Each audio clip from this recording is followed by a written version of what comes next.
do ciclo, tem atletas que param de nadar, tem atletas que estão surgindo. A gente teve o Mundial de Budapeste em 2017 ali, onde a gente já vê uma mudança um pouco nas caras que participam dessas competições, apesar de que aqueles que já têm destaque se mantêm um pouco.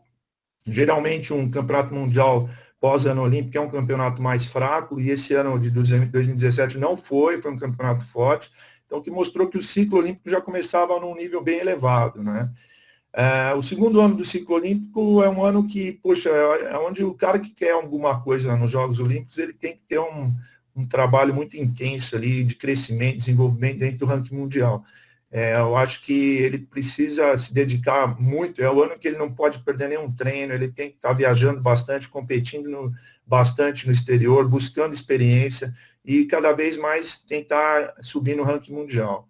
Porque no terceiro ano, e aí por estatísticas até, se você, terminando o terceiro ano, você não está entre os 50 do mundo, dificilmente você vai conseguir estar nos Jogos Olímpicos competitivamente falando, né? Pode até ser que aconteça um ou outro, e ainda mais porque hoje o ranking mundial ele está muito apertado, a diferença às vezes do 40º lugar para o 80º lugar não é nem um segundo, numa prova de 100, numa prova de 200, e aí o cara melhora meio segundo, ele sobe muito rápido no ranking, mas se no Mundial lá de Guangzhou, que foi em 2019, ou no PAN de 2019, você não estiver brigando para entrar nessas seleções, dificilmente alguma coisa vai acontecer no ano seguinte, né? Então, aí vem o ano olímpico, esse ano que a gente estava com uma diferença, né? Esse ano, na nossa forma de formar a seleção, forma de formar, é engraçado, na seletiva, né?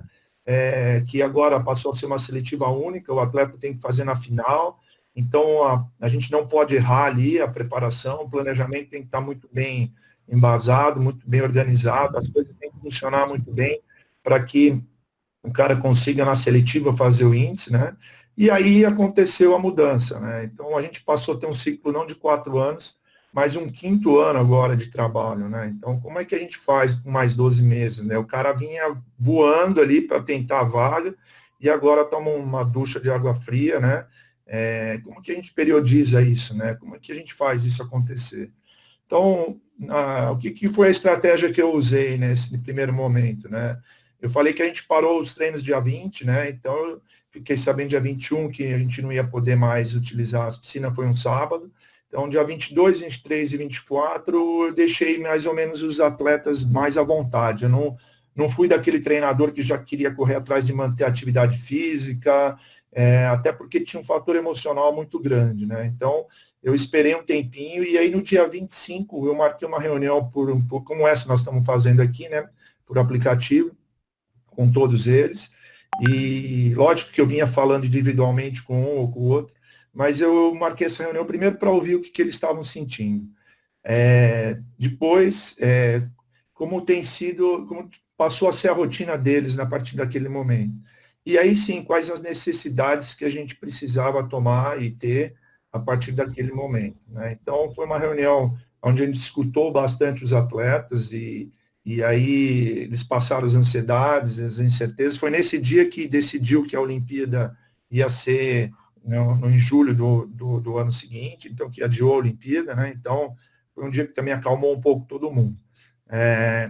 Mas aí, na sequência, já vinham acontecendo uma série de situações, né? A gente passou aí nessa primeira semana, então, do dia 21 ao dia 28, algumas orientações para eles. Primeiro, lógico, cuidado com a saúde e higiene, né? Seguir sempre orientações da Organização Mundial da Saúde, que é o órgão máximo que rege a saúde no mundo e tem a visão global do que está acontecendo, né? Então, tomar muito cuidado com as informações que iam chegando e a gente não sabia de onde que vinham, né? Então, procurar órgãos importantes que realmente a gente tem que seguir, né? Eu destaquei muito esses 2 pontos seguintes aí. Primeiro que era uma oportunidade de a gente ter um descanso mental e físico. Era um descanso da rotina tradicional. Os atletas, a gente sabe o quanto eles têm que ficar expostos ao treino, à intensidade, à cobrança. E aí a gente sempre escuta eles falando, poxa, eu queria um pouco de dar uma folga, dar não sei o quê. Então, não deixou de ser uma folga inicialmente, né? Não deixou de ser um descanso para o cara dar uma tirada no pé e respirar um pouco, né?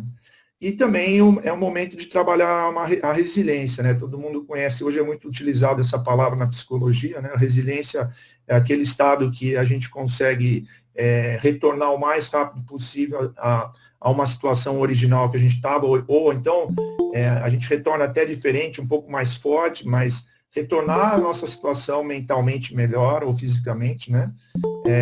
E quem souber aproveitar melhor essa fase vai sair mais forte mentalmente. Então, é um período que a gente está identificando muito como um desafio mental.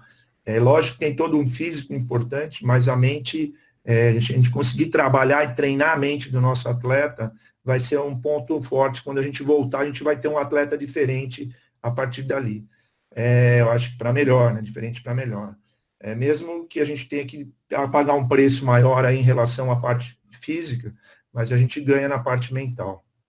E aí a gente passou uma série de outras orientações, né? Cuidado com o corpo, preparação física e nutrição, não deixar de fazer os preventivos. Até então estava sendo feito o controle de doping, depois parece que suspendeu, está tendo algumas restrições. Eu não estou atualizado em relação a isso, vou até me atualizar um pouco depois, porque a gente tem atletas que são controlados mesmo fora de competição. Eles têm que preencher agendas, e essa agenda dizer onde eles estão, mas imagine você, em isolamento social, como é que faz esse controle? Então, até surgiram umas notícias um pouco preocupantes, né, de que poderia ser que alguns atletas poderiam utilizar esse período para se dopar.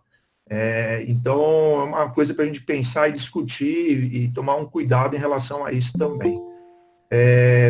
Um período que a gente pode usar muito vídeo, muita parte da biomecânica, estudar bastante o atleta se estudar, você marcar uma reunião e por WhatsApp, por grupos assim, para a gente poder melhorar essa parte da biomecânica, usar a parte visual e as estratégias, né?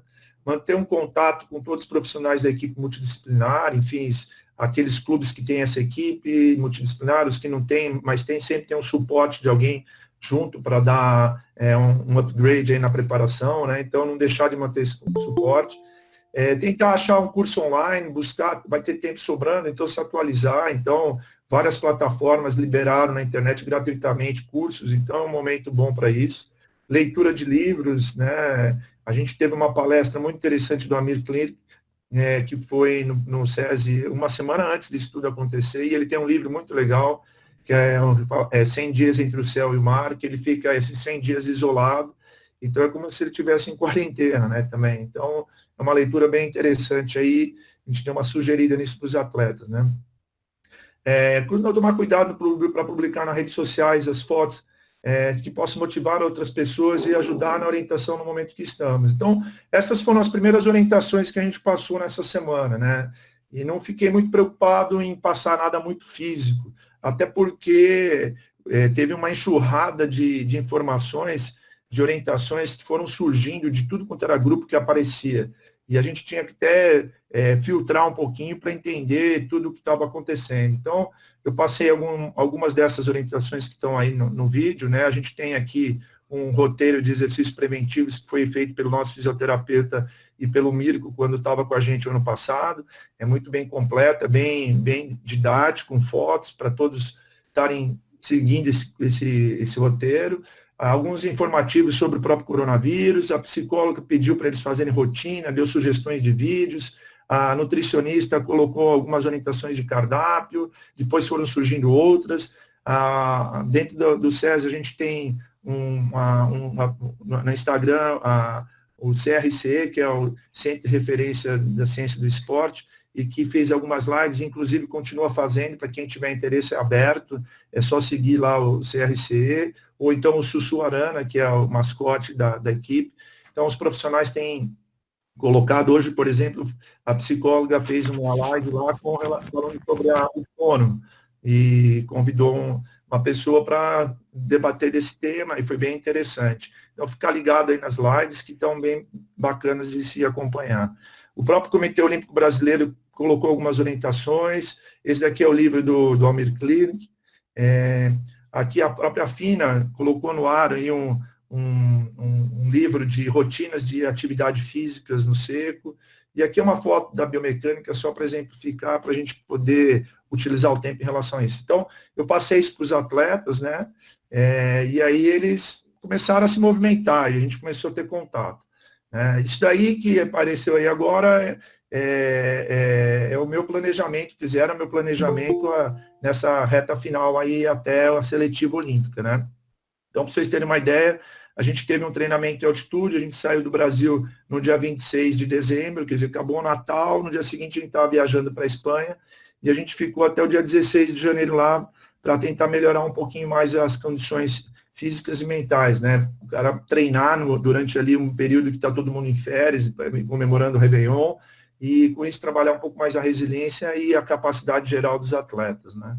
Nós voltamos, aí ficamos treinando em São Paulo, em São Bernardo aqui, com mais um foco principalmente na biomecânica, na técnica dos nados, inclusive, e continuar um trabalho de acumulação, e conseguimos entrar na transformação já num período legal. A gente foi para o Rio de Janeiro fazer uns testes no laboratório lá no Maria Lenk. A ideia era fazer um simulado da nossa seletiva, então levamos a equipe multidisciplinar, passamos lá uma semaninha, lá 4, 5 dias, eles fizeram uma tomada de tempo, então as coisas estavam começando a acontecer, e aí chegou o coronavírus, né? A gente estava pronto para começar a competir o sul-americano, aí tinha uma semana, ia competir na Holanda, uma semana e a seletiva olímpica. Então, a gente deu esse stop agora, e a gente não sabe, tem uma interrogação ali, quanto tempo isso vai demorar, né?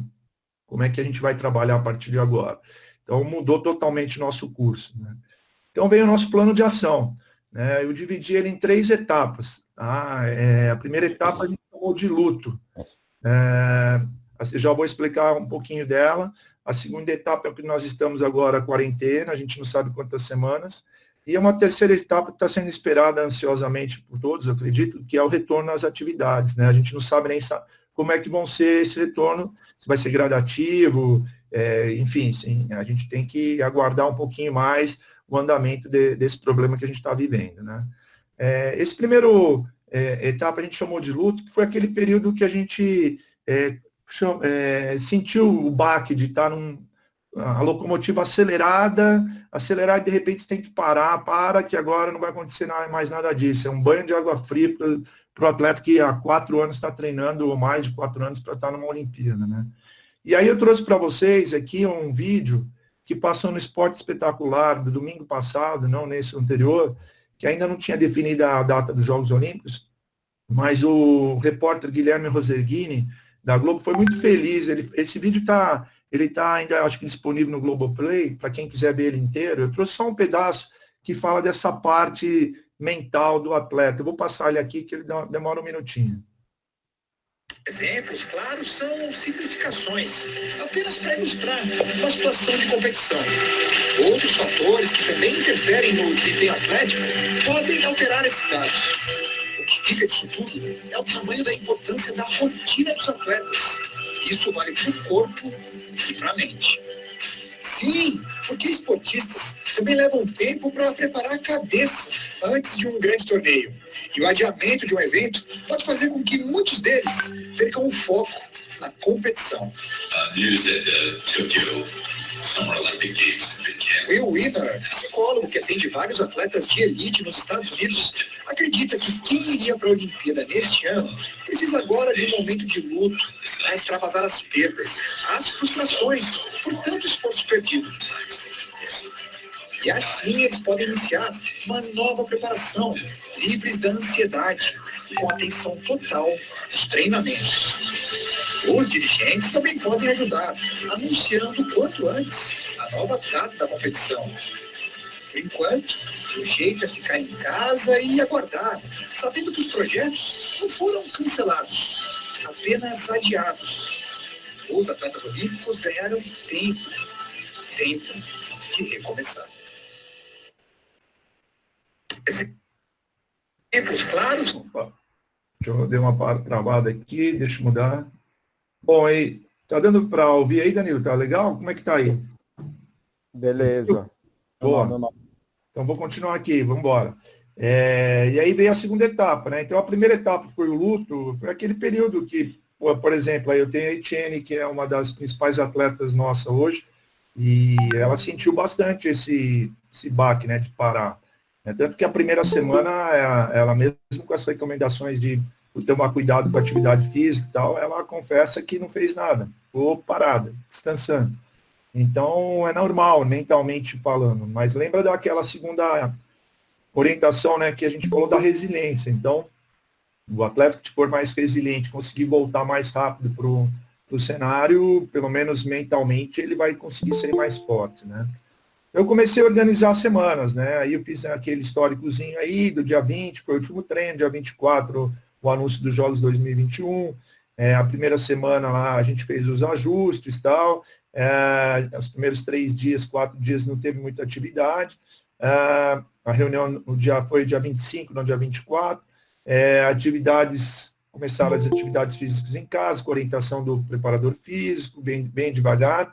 E as orientações gerais dessa fase. E uma das pontos que eu conversei com eles num dos temas foi o destreinamento. O que é o destreinamento? Né? Quando o atleta ele para de treinar por algum motivo, uma lesão, ou por um problema escolar, ou alguma coisa assim, e fica um tempo parado. E aí eu comecei a ler um pouquinho mais sobre isso também, né? Eu tenho alguns autores bem interessantes que falam sobre isso. E tem um estudo da natação de um belga que fala que para cada semana parado, praticamente você tem 4 semanas para reorganizar as mitocôndrias celulares tuas para poder ter o mesmo nível de treinabilidade, né? Então, você imagina, nós já estamos há 3 semanas, né? Então faz a conta aí, já estamos praticamente 3 meses atrasados. Lógico que não é assim uma matemática exata, porque depende muito da treinabilidade do atleta e depende muito de tudo que você fez antes. Um atleta que vem treinando muito forte por bastante tempo, ele não perde tão rápido assim o condicionamento dele, né? O problema maior é quem estava vindo de lesão, que estava começando a se recuperar, e aí esse cara pode ser que tenha um prejuízo maior, né?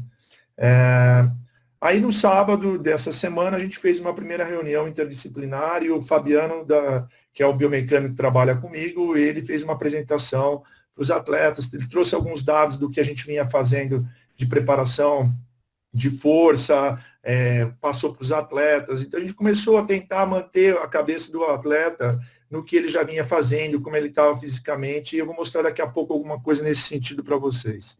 A segunda semana eu já tentei organizar um microciclo aqui, né? A gente tinha todas as tardes, às 2h30 ou 3h30, um horário da tarde, uma atividade, seja física ou seja uma reunião. Então, a gente tem alguns profissionais, que nem a Aline, é uma TO que trabalha com a gente, ela fez uma apresentação do que seria essa disciplina, depois a parte da psicologia, o Rodrigo fez a parte da fisioterapia, e a gente foi dividindo a semana. Uma coisa que a gente já faz normalmente a cada 21 dias é um teste psicológico que chama teste de Brahms. Não sei, acredito que a maioria conheça, mas é um teste de humor, de escala de humor, e a gente começou a aplicar também nesse período mesmo à distância. Então, eu trouxe aqui qual que é o teste, ele é uma escala onde o atleta responde aqui, onde 0 é nada e 4 é extremamente, né? Então, de 0 a 4, ele coloca um xizinho, por exemplo, quanto ele está apavorado, eu estou 0, quanto eu estou animado, eu estou 4, e assim por diante. Quanto eu estou confuso, eu estou 1, quer dizer, um pouquinho. E ele responde isso pelo celular mesmo e manda para a nossa psicóloga e ela avalia como é que está o estado de humor desse nosso atleta. Então, isso ajuda para a gente planificar o treinamento, as cargas de treinamento e o controle do estresse do indivíduo. Então, passou a ser um teste bem interessante para o momento que a gente está, para a gente manter a continuidade dele, né? Então, só para exemplificar, essa aqui é uma curva normal, teoricamente, é ideal do teste, né? Então, aqui seria o nível de tensão, depressão, raiva, vigor, fadiga e confusão. Tá? Então, esse daqui é o resultado da minha equipe na primeira semana, ali no dia 1º de abril, na segunda semana de treino. Né? Então, você lembra que o gráfico ideal está aqui, a bolinha da tensão. Todos eles estavam acima da tensão, né, que é normal de se esperar num período como esse. Em termos de depressão, a maioria estava no nível ideal, tinha um atleta que estava em depressão aqui um pouquinho maior, então já acende uma lanterninha para a gente aqui, para a gente ter algum direcionamento mais individualizado com ele. A parte da raiva também, que até a gente esperava estar um pouquinho maior, mas estava dentro de uma normalidade. O vigor acabou estando mais alto, por quê? porque, teoricamente, eles deixaram de treinar. Então, o cansaço do treinamento diário, aquele desgaste, ele acabou indo embora e acabou tendo um vigor maior aí durante esse período inicial. A fadiga estava baixa e a confusão ligeiramente elevada. Então, não estava tão ruim assim o cenário, né? Daí veio a terceira semana, que é a semana que nós estamos agora aqui. E a gente intensificou bastante aí as atividades de reuniões com a equipe.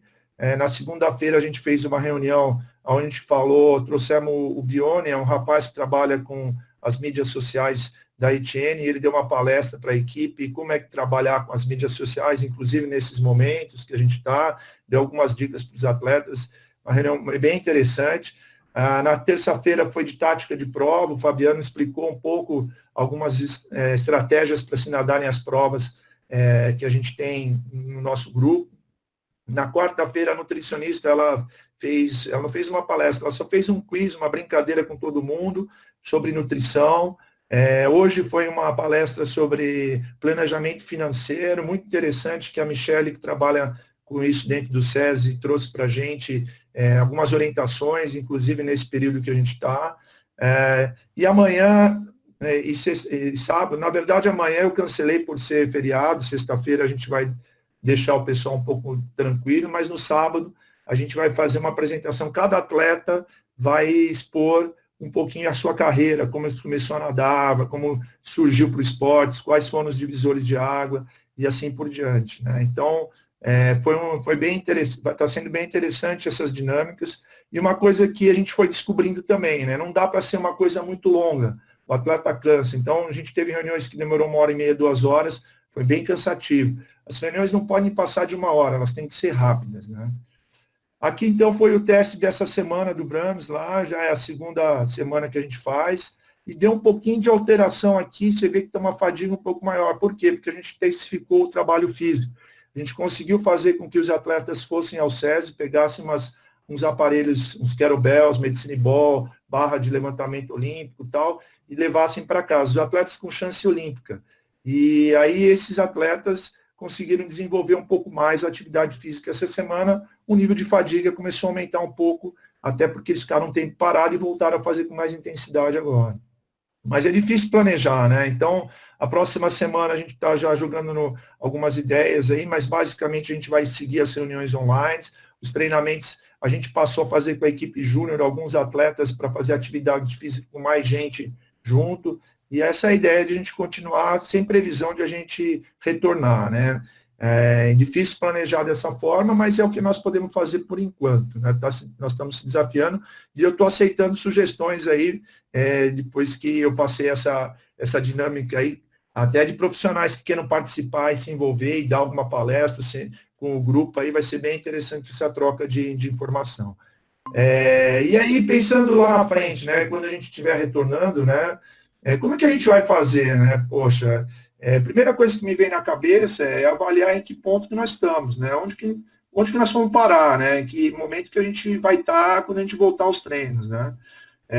Qual foi o impacto físico e mental desse período? Tentar avaliar e, por isso, quais indicadores que a gente pode ter. Então, no decorrer da nossa temporada, a gente sempre faz avaliações antropométricas, biomecânicas, fisiológicas, psicológicas. Então, a minha ideia é, lógico, que quando a gente voltar, dar um período para os atletas se readaptarem aos treinos, mas a primeira coisa, assim, de imediato que eu vou querer é reavaliar os caras, né? Então, por exemplo, eu trouxe para vocês aqui, eu faço um teste de força no nado atado. E aí eu vou até mostrar um vídeo aí, rapidinho, como é que ele é feito. E tem outros testes, como, por exemplo, percentual de gordura, circunferência, eficiência de nado. Então, a gente sabe quantos braçadas nossos atletas fazem em determinadas séries de A3, de A2, e os tempos deles, e a gente vai medir isso e vai tentar ver o que está acontecendo dentro dessas nova rotina, né? Então, esse daqui é um teste da Etienne, ela está presa num cabo aqui, que é presa num dinamômetro. Esse dinamômetro, ele mede a força que o atleta faz dentro da água, que é diferente da força que ele faz fora da água, né? É diferente. Aqui está o Fabiano, o computador dele, e aí está medindo a força que ela está fazendo, né? Então, o que isso me traz, né? Você me traz uma tabela de resultados que tem bastante informação. A gente tem alguns protocolos de testes, um deles é de 10 segundos, e um é de resiliência, que é onde o atleta faz até onde esgota o máximo de intensidade que ele consegue manter ali no nado atado. E ele tem que tentar descobrir o tempo que ele fez naquele período que ele ficou fazendo a força. Por exemplo, aqui ele está, o tempo que durou o teste da Sabrina, por exemplo, e o quanto ela achou que ela nadou. Então, ela achou que foi 24 segundos. E aqui está medida a força máxima dela e a força média dela durante o teste. Esse foi um teste em fevereiro, no começo de fevereiro, e um no final de fevereiro aqui embaixo. Então, com esse teste, a gente começou a ver que, poxa, aqui eu ganhei na equipe a média 23,95% de força em relação ao teste anterior. Quer dizer, era o que eu gostaria de realmente estar vendo. Meus atletas estão ficando mais fortes dentro da água. Então, o que vai acontecer quando a gente voltar agora na próxima etapa, né? Quando a gente voltar, eu vou dar ali uns 10 dias de treino para dar uma readaptação, reequilibrar o atleta na água, eu vou avaliar de novo eles e nós vamos ver onde eles se encontram aqui dentro desse cenário aqui, nesse exemplo, que tem vários outros, mas esse é um exemplo de nado atado do teste de força que a gente faz. Esse é um outro teste simples, que é o salto vertical, que a gente fez em várias etapas também, a gente já vem fazendo, até tem um artigo publicado sobre isso com relação à performance que o Fabiano publicou, é muito legal, e a gente também vai reavaliar o teste de saltos, né? A gente tinha uma previsão aqui para quando estivesse chegando próximo da seletiva olímpica, a gente gostaria que nossos atletas estivessem saltando dentro daquela evolução que eles normalmente vinham apresentando, esses dados aqui, que estão na coluna aqui em verde, né?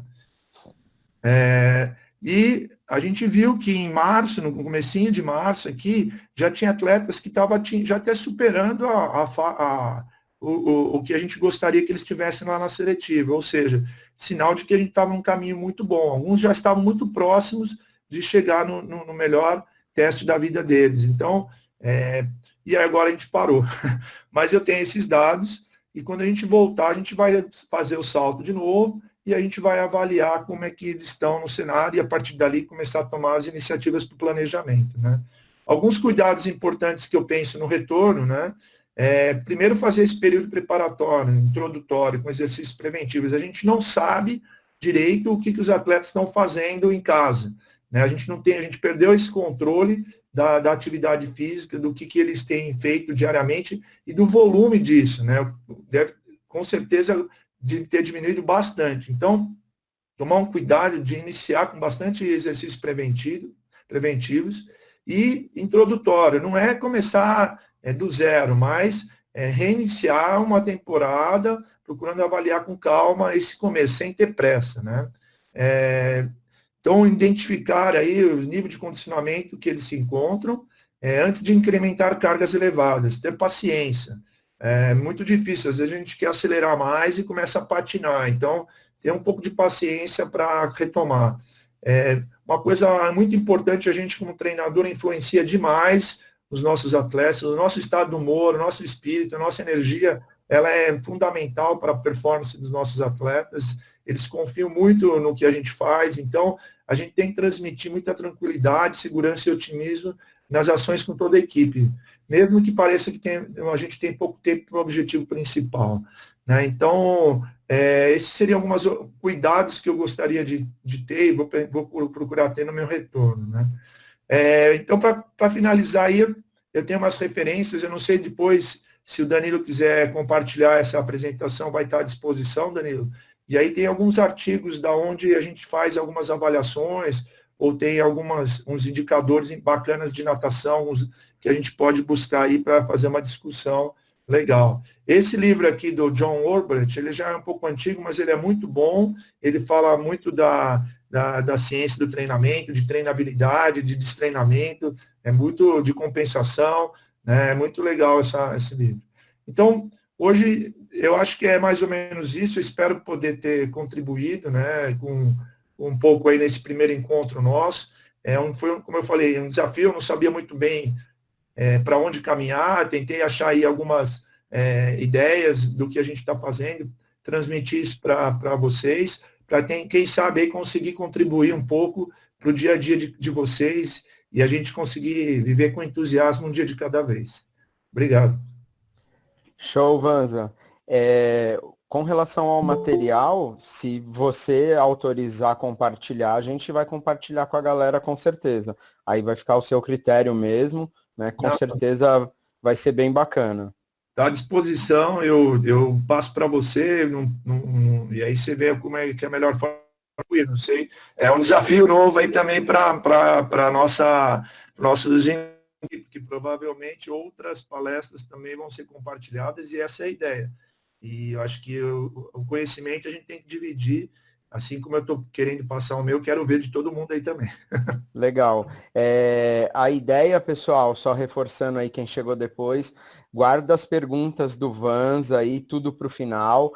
O Betão vai entrar agora, vai fazer a fala dele aí, e aí no final a gente vai intermediar algumas perguntas, obviamente que não dá para ser todo mundo, né? Estamos em 136 pessoas aqui, né? Incrível, muito legal, mas aí a gente vai dar uma abertura ali para algumas perguntas, tanto para perguntar para o Vanza quanto para o Betão. Aí no final, ali quando o Betão acabar, eu explico exatamente como que é para vocês procederem com as perguntas, beleza?